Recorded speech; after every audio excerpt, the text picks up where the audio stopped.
மலையாள பகவதி உடல்கட்டு யந்திர மந்திரம். உடல்கட்டுக்குன்னு ஏதாச்சும் யந்திர மந்திரம் இருந்தால் போடுன்னு கேட்டிருக்கீங்க. போட்டிருக்கும் பாருங்கள்.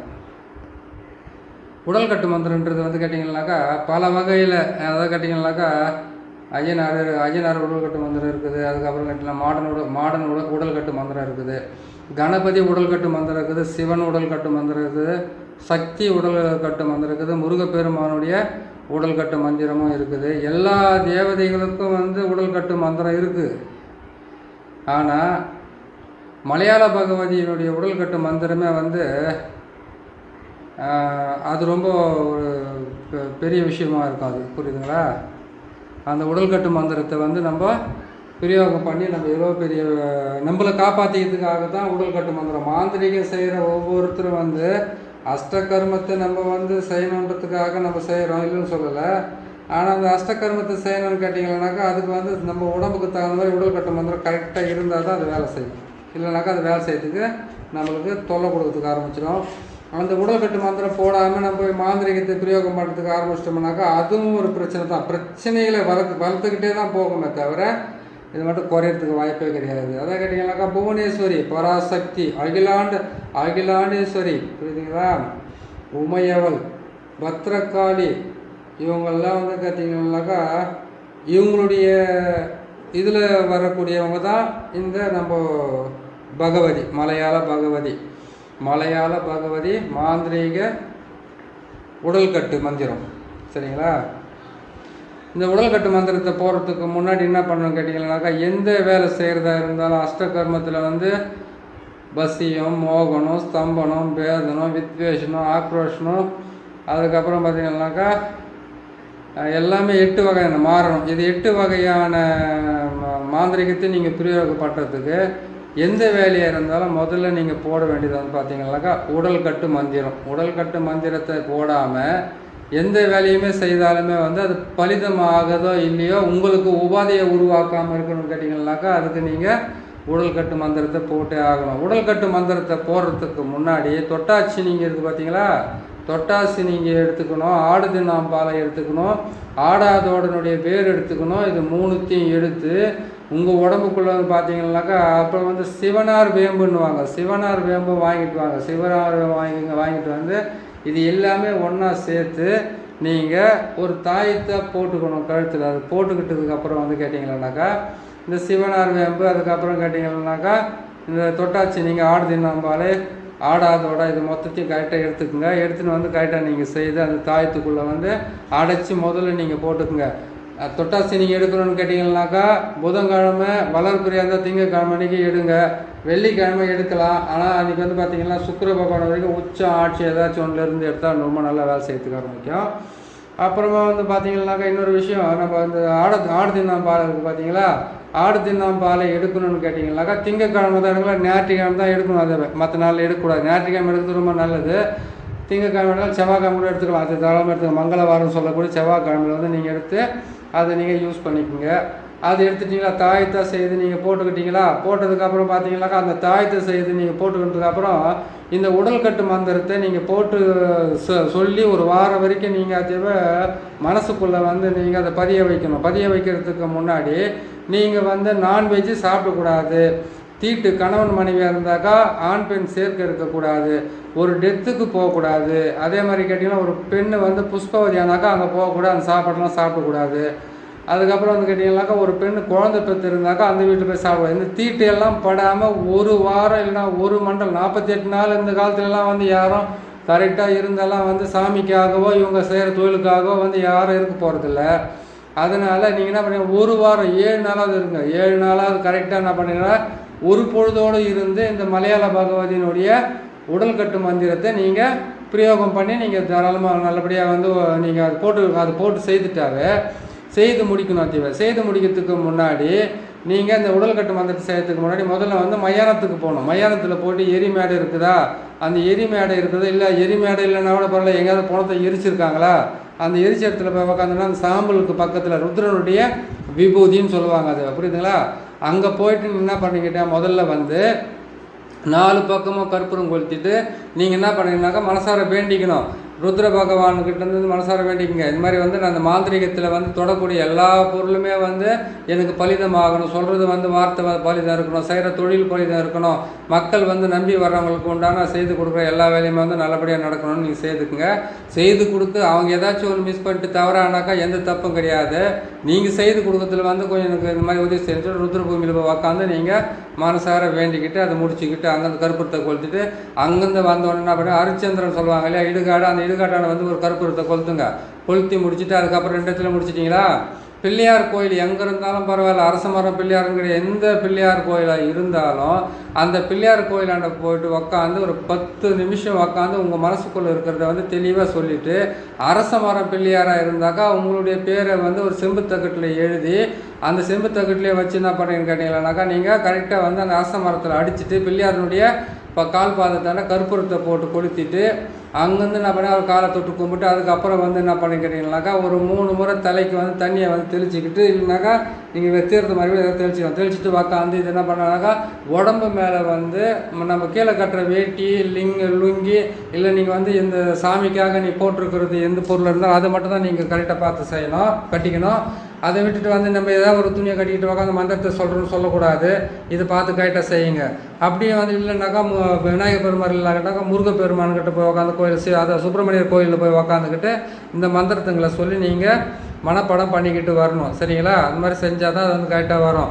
இந்த சக்கரத்தை வந்து முதல்ல வந்து என்ன பண்ணணும் கேட்டிங்கன்னாக்கா, நீங்கள் இந்த சக்கரத்தை வந்து விபூதியாலே தரையில் போடணும். நல்லா பாருங்கள், ரூன்ற எழுத்தில் போட்டு கீழே வந்து சூளம் வந்து உக்காந்துருக்குது. உள்ளே வந்து பார்த்தீங்கன்னாக்கா மலையாள பகவதியினுடைய சக்கரம் இருக்குது. அந்த சக்கரத்தில் வந்து பார்த்தீங்கன்னாக்கா பகவதி ஓம் பகவதி வசின்ற ஒரே ஒரு வார்த்தை தான் இருக்குது. புரியுதுங்களா? ஓம் ஓம் பகவதி வசின்ற வார்த்தை மட்டும் தான் அது போட்டிருக்குது. இதை மட்டும் நீங்கள் போட்டு செய்துட்டு என்ன பண்ணுறேன்னு கேட்டிங்களானாக்கா, நான் சொன்ன மாதிரி வந்து இது போட்டுட்டு இந்த சக்கரத்தை வந்து விபூதியாலே போடுங்க. விபூதியாலே போட்டுட்டு அந்த விபூதிக்கு பக்கத்தில் என்ன பண்ண கேட்டிங்களானாக்கா கற்பூரத்தை வாங்கிக்கோங்க. கற்பூரத்தை வாங்கிக்கினா பாருங்க கேட்டிங்கனாக்கா, இப்போ நான்வெஜ்க்கு வந்து பார்த்தீங்கன்னாக்கா பால் பழம் அதுக்கப்புறம் வந்து கேட்டிங்கன்னாக்கா சூடம் பத்தி கற்பூரம் இதெல்லாம் எல்லாமே வாங்கிக்கோங்க. வாங்கிட்டு வந்து வச்சுக்கிட்டு இதெல்லாம் பக்கத்தில் வச்சுக்கிட்டு என்ன பண்ணுறீங்க கேட்டிங்கனாக்கா, நீங்கள் மந்திரத்தை சொல்ல அந்த சக்கரத்து மேலே வந்து என்ன பண்ண மஞ்சளை போடணும், குங்குமத்தை போடணும், அதுக்கப்புறம் அந்த பாலை ஊற்றணும், அதுக்கப்புறம் வந்து முக்கணின்னு சொல்லுவாங்க அந்த கனிகளை வாங்கிட்டு வந்து அது மேலே போடணும். இது எல்லாத்தையும் போட்டு முடித்து அதுக்கு வந்து செய்ய வேண்டிய வேலையெல்லாம் இதெல்லாம் செய்து முடிச்சதுக்கப்புறம் என்ன பண்ணுறீங்கன்னு கேட்டிங்கனாக்கா, அந்த இடத்துலேருந்து அந்த சக்கரத்தை தொட்டு கும்பிட்டு அதுக்கப்புறம் வந்து உடல் கட்டு மந்திரத்தை வந்து நீங்கள் பிரயோகம் பண்ணலாம். உங்கள் கையில் வந்து திருநீரை கையில் வச்சுக்கோங்க. திருநீரை கையில் வச்சுக்கிட்டு நீங்கள் சொல்ல வேண்டிய மந்திரம் வந்து ஓம் மலையாள பகவதி தேகத்தில் பஞ்சாட்சர மூர்த்தி காவல், கைகளில் மகேஸ்வரி காவல், சிரசு முதல் பாதம் வரை அஷ்ட தேவர்களும் ஓம் என்ற ஆச்சாரமும், காதில் வீரபத்ர தேவனை சுற்றி கால்வரன் காத்து ரட்சிக்க. இதை தான் நீங்கள் சொல்ல வேண்டிய மந்திரம். எப்படின்னு கேட்டிங்கன்னாக்கா, இன்னொரு முறை சொல்கிறேன் கேட்டுங்க. ஓம் மலையாள பகவதி தேகத்தில் பஞ்சாட்சர மூர்த்தி காவல், கைகளில் மகேஸ்வரி காவல், சிரசு முதல் பாதம் வரை அஷ்ட தேவர்களும் ஓம் என்ற ஆச்சாரமும், காதில் வீரபத்ரனும் என்னை சுற்றி. அதான் கேட்டீங்களா? ஓம் மலையாள பகவதி தேகத்தில் பஞ்சாட்சர மூர்த்திகள், கைகளில் மகேஸ்வரி காவல், சிரசு முதல் பாதம் வரை அஷ்ட தேவர்களும் ஓம் என்ற ஆச்சாரமும், காதில் வீரபத்ர தேவனும் இவரை சுற்றி காலவரம் காத்து ரட்சிக்க. அதாவது உங்களுக்கு முன்னாடி வந்து ஒருத்தர் உக்காந்துருக்கனாக்கா அவரை சுற்றி காலவரம் காத்து ரட்சிக்கணும்னு அந்த வார்த்தை சொல்கிறீங்க. உங்களை பாதுகாக்கணும்னா கையில் வந்து திருநீரை வச்சுக்கிட்டு என்ன பண்ணுறீங்க கேட்டிங்கன்னாக்கா, இந்த சக்கரத்தை வந்து எழுதி இதை நீங்கள் போட்டு, அதாவது கேட்டிங்கன்னா தரையில் போட்டுட்டு நீங்கள் விபூதியால் போட்டுட்டு உக்காரீங்கனாக்கா நீங்கள் கற்றுக்க போகிறீங்க. இந்த மந்திரத்துங்களை வந்து நீங்கள் மனப்பாடம் பண்ண போகிறீங்க. இந்த மந்திரத்தை வந்து நீங்கள் பாராயணம் பண்ணுறீங்கன்றது அர்த்தம்.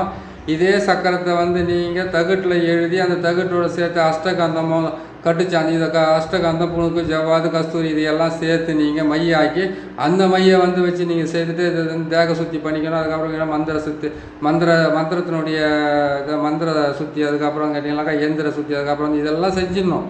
இதெல்லாம் செஞ்சு முடிச்சதுக்கப்புறம் தான் நீங்கள் அதை வந்து கரெக்டாக செய்ய முடியும். புரியுதுங்களா? இதெல்லாம் செஞ்சு வச்சுங்க. இந்த தாயத்தை வந்து போடும்போது வந்து மிளகு சாரணைன்றது வந்து ஒரு மூலிகை இருக்குது. அதை கேட்டிங்கனாக்கா திருமணமே ஆகாதவங்களுக்கு கூட திருமணத்தை செய்து வைக்கும் மிளகு சாரணை. வெள்ளிக்கிழமை அன்னைக்கு காலையில் சுக்கிரவாரம் சொல்லக்கூடிய அந்த காலையில் 6லேருந்து 7 மணிக்கு சுக்கிரவாரையில் வந்து இதுக்கு எலுமிச்சம்பழமும் தயிர் சாதம் அதுக்கப்புறம் பால் பழமெல்லாம் வச்சு அதனுடைய ஆணி வேறு அறுபடாமல் பிடிங்கிட்டு வந்து ஒரு பெண்ணை வந்து திருமணம் பண்ணிக்கிறதுக்கு ஒரு ஆணை திருமணம் பண்ணிக்கிறதுக்கு அந்த தாயத்தை வெள்ளி தாயத்தில் போட்டு கொடுத்தாங்கன்னாக்கா அது கரெக்டாக திருமணம் நடக்கும், இல்லைன்னு சொல்லலை. ஆனால் அந்த மிளகு சாரணையை வந்து நீங்கள் இதே இதில் வந்து பழக்கத்திலே வந்து வெள்ளிக்கிழமை அன்னைக்கு காலையில் எழுந்திரிச்சோன்னே என்ன பண்ணி கேட்டிங்கனாக்கா நீங்கள் அந்த மிளகு சாரனுடைய வேர் எடுத்து போய்ட்டு எலுமிச்சம்பழம் எடுத்துக்கோங்க. அதுக்கப்புறம் மஞ்சள் நூல் எடுத்துக்கோங்க. அந்த மஞ்சள் நூலை கொண்டு போயிட்டு அது மேலே வந்து காப்பு மாதிரி கட்டிட்டு அது நிறைய பேர் மூலிகை சாப்பிட்டு சொல்லுவாங்க. சிவன் சாபம் நசி நசி, சக்தி சாபம் நசி நசி, தேவர்கள் சாபம் நசி நசி, சித்தர்கள் சாபம் நசி நசி, நசி நசி நசி எனக்கு வசியமாக கடவுண்டு உரம் வந்திருக்குது. ஓம் மூலி சர்வ மூலி ஜீவ மூலி உன் உயிர் உன்னுடலில் இருக்க எனக்கு வசப்படவாக ஓம் சுவாகம் சொல்கிற அது ஒரு மந்திரம் இருக்குது. பல மந்திரங்கள் இருக்குது இதில் எல்லாம் வந்து. இது ஒரு மந்திரம் தானே கிடையாது. எத்தனை சித்திரங்கள் அத்தனை சித்திரம் வந்து ஆளுக்கு ஒரு மந்திரத்தை கண்டுபிடிச்சிட்டு வச்சுட்டு போயிடுற மாதிரி இருக்குது. அதனால் நீங்கள் என்ன பண்ணுன்னு கேட்டிங்கன்னாக்கா நான் சொல்கிற மந்திரத்தை வந்து பிடிச்ச சொல்லிங்க. இல்லை உங்களுக்கு வந்து அந்த மூலிகைக்கு உண்டான மந்திரம் இருந்தாக்கா நீங்கள் சேர்த்துனா நீங்கள் செஞ்சுக்கோங்க, ஒன்றும் தப்பு கிடையாது. சரிங்களா?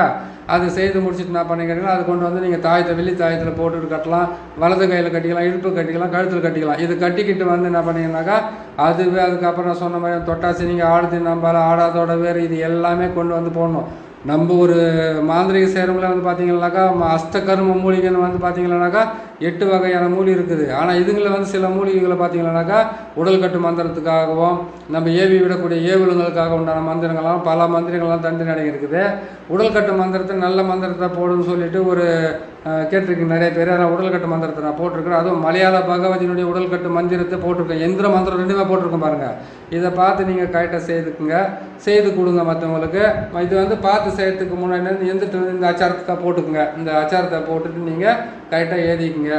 எழுதிக்கிட்டு என்ன பண்ணுறீங்க கேட்டிங்கனாக்கா தகுடை வந்து கீழே வந்து விபூதி போட்டு செய்து முடிச்சிட்டிங்களா? செய்து முடிச்ச உடனே ஒரு 7 நாளைக்கு தான் சொல்கிறேன் பார்த்தீங்களா? நீங்கள் கொஞ்சம் பத்தியத்தோடு இருங்க. ஏன்னு கேட்டிங்கனாக்கா இதுக்கு வந்து சுத்தமாக இருக்கணும். எனக்கு ஒரு தொழில் கற்றுக்கிறீங்கன்னா ஒரு பயபக்தியோடு இருங்க. கரெக்டாக வந்துடும் பாருங்கள் எல்லாமே. சரிங்களா? இந்த சேனலை பார்க்குறீங்க, நீங்கள் கேட்டதை நான் போட்டு கொடுத்துருப்பேன். சேனல் பார்க்குறீங்க, பிடிச்சிருக்குன்னு நினைக்கிறேன். பிடிச்சிருந்தாக்கா இதை வந்து சப்ஸ்கிரைப் பண்ணுங்கள், லைக் பண்ணுங்கள், ஷேர் பண்ணுங்கள். இன்னொருத்தர் கேட்டுக்கிறாரு. என்னென்னு கேட்டுக்கிறாருன்னு கேட்டிங்கன்னாக்கா காளியை வசியம் பண்ணி அந்த வசியத்து மூலியமாக வந்து நம்ம இவங்களை எப்படி வசியம் பண்ணுறது, ஜனத்துக்களை எப்படி வசியம் பண்ணிக்கிறது எப்படின்றத ஒரு தெளிவாக போடுன்னு சொல்லியிருக்கிறாரு. காளியை வசியம் பண்ணும்போது ஜனங்களும் தானாக வசியம் ஆகிடுவாங்க, புரியுதுங்களா? ஆனால் ஒன்று, காளியை நீ வசியம் பண்ணித்துக்கு உக்காடுறியா, உனக்கு வந்து வேறு எந்த விதமான ஆசையும் இல்லாமல் இருந்தால் சரியாக போயிடுது, புரியுதுங்களா? ஆசை இல்லாமல் தன்னைத்தானே தனக்காக மட்டுமே வாழ்றதை விட்டுட்டு மக்களுக்காக வாழ்றதுக்காக எடுக்கிற அந்த முயற்சியில் வந்து ஏதோ 1-2 தவறாக போகுது. அதெல்லாம் தனிப்பட்ட விஷயம். செய்கிறவங்க தவறாக செஞ்சுருக்கலாம், இல்லை நம்ம ஏதோ ஒன்று இதில் வந்து செஞ்சுருக்கலாம்னா நீங்கள் காளியை சித்தி பண்ணுறீங்கன்னாவே காளிக்காக மட்டுமே வாழ்கிற மாதிரி இருந்தாக்கா தானாகவே வசியம் ஆகாது. இருந்தாலும் வந்து காளி வசியத்தினுடைய ரகசியம் என்னன்றது, காளி எப்படி வசியம் பண்ணுறது நான் போட்டு கொடுக்குறேன். மோகினி வசியமும் இருக்குது, காளி வசியமும் இருக்குது, பெண்கள் வசியம், எத்தனையோ வசியம் இருக்குது. ஒவ்வொன்றா போட்டுக்கிட்டு வரேன். நீங்கள் கொஞ்சம் மனசுக்கு தடைப்படுத்திக்கிட்டு கொஞ்சம் இருங்க, நான் போட்டு தரேன். தெரியும், ஆனால் அது எப்படி பண்ணுறது எது பண்ணுறதுன்றது தெளிவாக போகிறேன். நிறைய வேலைங்க இருக்கிறதுனால அது நான் போட்டு தரேங்க. நம்ம சேனலில் இப்போ இது போட்டிருக்கிறோம் பாருங்கள். சேனல் சப்ஸ்கிரைப் பண்ணுங்கள், லைக் பண்ணுங்கள், ஷேர் பண்ணுங்கள். இன்னொரு நல்ல பதிவில் நான் உங்களை சந்திக்கிறேன். நன்றி, வணக்கம்.